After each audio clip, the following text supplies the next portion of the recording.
baik, baik buat saya. Ketiga, pakailah sepatu, kasut, sendal yang namanya kerelaan. Itu tentara-tentara Romawi kalau sudah pakai itu sepatu itu, masuk hutan, injak duri, injak batu, masuk saja. Memang melakukan sesuatu kalau tidak dengan rela, tidak bisa. Pernah alami kok kalau melakukan sesuatu dengan tidak rela? Pernah? Saya mau tanya kita, tolong jawab kuat-kuat. Saudara pernah putus cinta? Terus-terus? Pernah putus cinta? Kalau saudara tidak rela dan tidak segera move on, saudara bisa sakit hati dari tamat SMP sampai mati. Karena setiap kali itu nona kasih naik foto dengan dia punya om, kita yang tersinggung. Kita akan capture itu foto, terus lingkar merah di itu om punya kepala. Anak panah merah tunjuk di itu om punya mata. Messenger dia baru tanya, siapa itu? Saudara lakukan sesuatu dengan rela, itu baik. Yang datang sini rela semua kok. Pergi ke gereja rela. Waktu ikut acara adat rela. Kayak mulai turun itu. Waktu judi rela. Di sini ada yang biasa judi. Boleh tunjuk orang. Lakukan sesuatu mesti dengan rela. Anggaplah saudara punya satu baju. Itu baju tuh yang paling hebat sudah. Ke pesta itu baju, gereja itu baju, orang mati itu baju, syukuran itu baju. Pokoknya itu baju sudah. Itu yang itu baju sudah. Warna hitam itu. Pokoknya itu sudah. Terus ada keluarga dari kampung datang. Karena mau acara dia bilang, kakak pinjam dong itu baju. Terus kita masih pikir-pikir untuk mau tolak. Orang tua bilang, kasih saja, kasih. Ini yang kau punya saudara, kasih.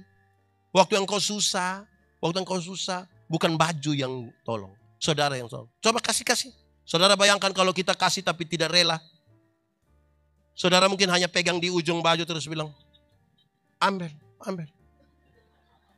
Ambil itu hari yang kau tambah 5.000, ambil. Terus dia kan tidak tahu, dia ambil, dia masuk kamar, dia coba ukur, dia keluar, dia tanya, kakak, cocok. Terus kita bilang, iya cocok. Cocok yang kau punya perut itu, cocok. Buat sesuatu kalau tidak rela, tidak bisa. Tapi bukan itu yang dimaksudkan oleh pembacaan ini. Pembacaan ini kasih tahu.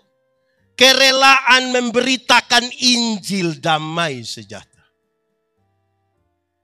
Saudara harus menyatakan kalau Injil masuk sini 110 tahun, ada berapa jiwa yang sementara saudara bawa datang kepada Tuhan. Itu harus dinyatakan dengan rela. Tuhan tidak bertanya ada berapa gereja saudara bangun. Ada berapa jiwa saudara bawa datang kepada Tuhan. Dan itu harus dilakukan dengan rela. Ada satu waktu Tuhan Yesus tinggalkan euforia dari beberapa orang, banyak orang karena mereka diberi makan gratis kira-kira 5.000 orang. Tuhan meninggalkan dan pergi ke Gerasa hanya untuk berjumpa dengan satu orang yang kerasukan roh, legion. Berarti roh jahat itu ada kurang lebih 6.000. Saudara bayangkan kalau satu orang kerasukan 6.000 roh jahat. Kita punya teman majelis hanya satu roh jahat, dia punya otak, kita pusing. Apalagi ini 6.000. Itu orang sangat jahat. Bukan saja bagi orang lain. Tapi bagi dirinya sendiri dia sangat-sangat jahat. Dia memukul-mukuli dirinya dengan batu. Bagi beberapa orang, manusia seperti ini mati harusnya. Tapi tidak dengan Tuhan Yesus. Waktu Tuhan Yesus turun dari perahu, roh-roh jahat itu bilang, "Hei Yesus, anak Allah yang hidup, apa urusanmu dengan kami?" Rupa-rupanya roh-roh jahat ini pun kenal nama Yesus. Jadi kalau kita baru mengenal nama Yesus, kita belum beda dengan roh jahat. Karena roh jahat juga kenal nama Yesus. Bahkan ketakutan terhadap nama itu. Injil Markus mencatat, di daerah itu ada penjaga-penjaga babi. Tahu babi? Tahu babi? Pernah makan daging babi? Nah itu babi sudah itu.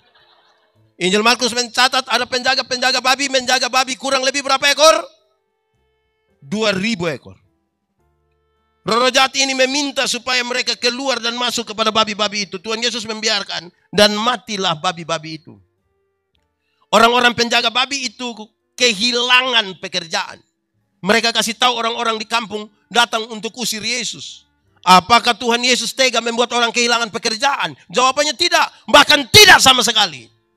Lalu kenapa Tuhan biarkan ada 2.000 ekor babi mati? Jawabannya ringan saja, saudara. Dalam struktur budaya Yahudi, babi itu haram. Orang Yahudi tidak makan daging babi. Jangan harapkan ada papiung di Yahudi. Tidak ada. Tetapi yang haram ini mereka pelihara 2.000 ekor. Sementara ada 1 jiwa yang hampir binasa mereka biarkan. Itu yang Tuhan Yesus marah. Alangkah lebih baiknya ada 2.000 ekor babi mati daripada ada 1 jiwa binasa. Sekarang coba kali. Kalau babi 1 ekor harga 2 juta. 2.000 ekor berapa? 2.000 ekor berapa? 2.000 kali 2 juta? 4 miliar harga 1 orang gila waktu itu. 4M. Orang yang masih hidup dikasih keluar uang 4M. Kita punya orang mati baru kasih keluar 5M.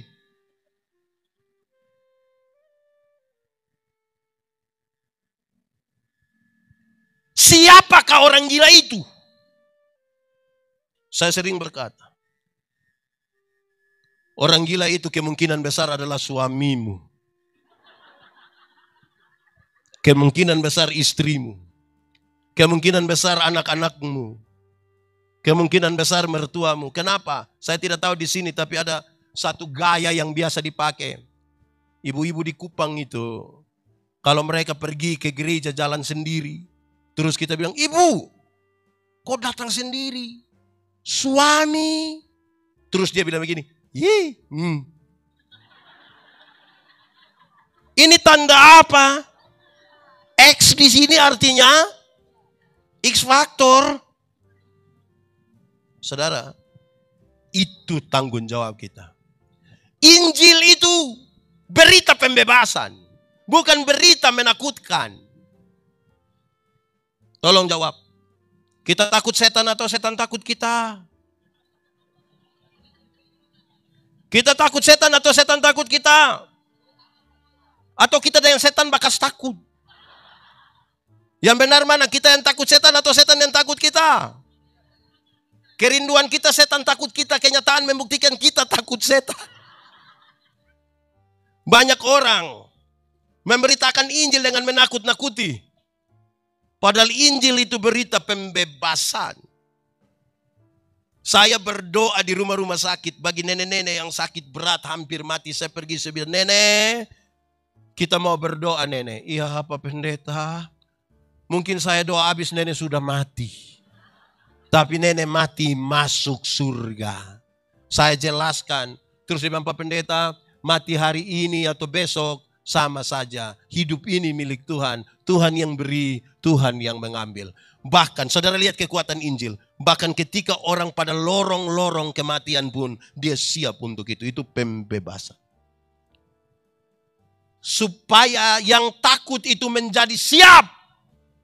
Supaya kalau ada anak muda satu bilang ke saya, Pak Pendeta, saya rasa saya ini manusia paling berdosa di dunia. Saya akan bilang, anak, adik, Pak Pendeta juga orang berdosa.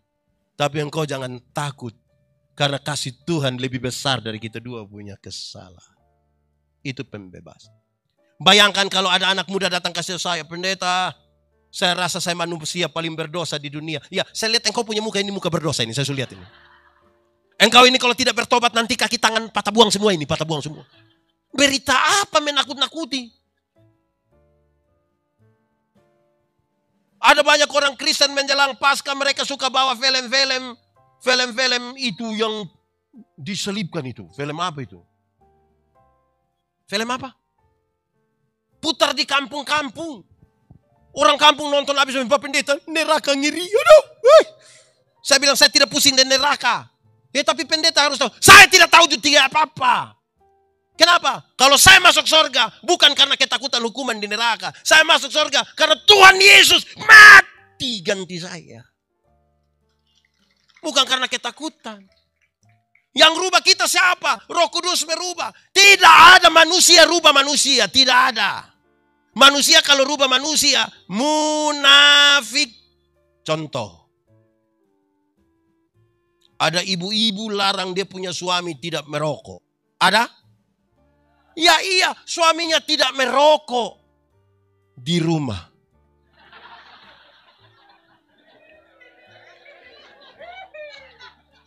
Salam PKB. Di rumah tidak merokok. Waktu keluar gas atau rem? Waktu keluar gas atau rem? Nanti dia pulang 200 meter sebelum rumah, dia berhenti cepat-cepat. Terus dalam COVID ini kan sudah ada sudah ada cuci tangan kan di depan rumah toh.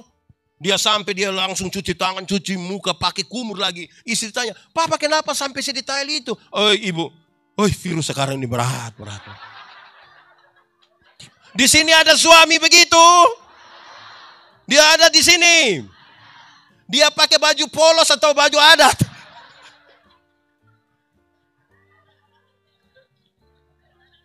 Injil itu berita pembebasan. Supaya mereka yang bodoh harus diajar untuk menjadi pintar. Tuhan kita pintar atau bodoh? Lalu kenapa anak-anaknya bodoh? Tuhan kita kaya atau miskin? Lalu kenapa anak-anaknya miskin? Karena apa?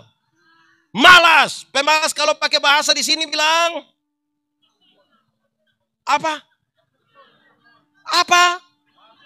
Nah itu. Kalau sudah malas tambah rakus pasti miskin. Injil memberi pembebasan. Berita dari kita punya tema bilang jangan takut. Jangan takut bukan berarti kehilangan rasa takut. Tapi masalah-masalah dalam hidupmu engkau lalui bersama-sama dengan Tuhan. Saya kasih contoh. Di sini ada mall kah? Bukan yang mall padi itu. Yang mall itu ada toh? Ada itu tangga jalan namanya apa lagi? Nah itu sudah. Terus kita bawa tante dari kampung datang. Terus kita bilang sampai di tangga jalan itu kita bilang, "Tante, ayo. Tante naik." Kan dia bilang, Waktu dia tidak mau, apa yang saudara lakukan? Kan saudara kasih contoh. Begini. Ya kan? Terus dia masih tidak mau. Apa yang saudara lakukan? Kan pegang dia. Waktu dia naik, itu kan tidak apa-apa kan? Iya. Nah sudah, kamu belanja biar tante putar-putar sendiri di sini. Bukan menghilangkan rasa takut. Tapi dari contoh-contohnya itu, orang yang tadi tidak bisa menjadi hafal. Ikut saya. Belajar ialah. Omong! Belajar ialah. Perubahan tingkah laku. Dari tidak tahu menjadi tahu. Dari tidak bisa menjadi bisa. Ulang. Belajar ialah. Perubahan tingkah laku. Dari tidak bisa menjadi bisa. Dari tidak tahu menjadi tahu. Kenapa saya harus sampaikan ini waktu bicara tentang kerelaan? Karena banyak orang tidak rela melepaskan kesalahan dalam hidupnya. Kita terlalu banyak untuk membenarkan kebiasaan daripada membiasakan yang benar. Ada sukacita? Salam PKB. Saya mau kasih tahu saudara. Segala sesuatu yang menggantikan Tuhan namanya berhala. Apapun. Kadang-kadang ketergantungan kita tidak kepada Tuhan.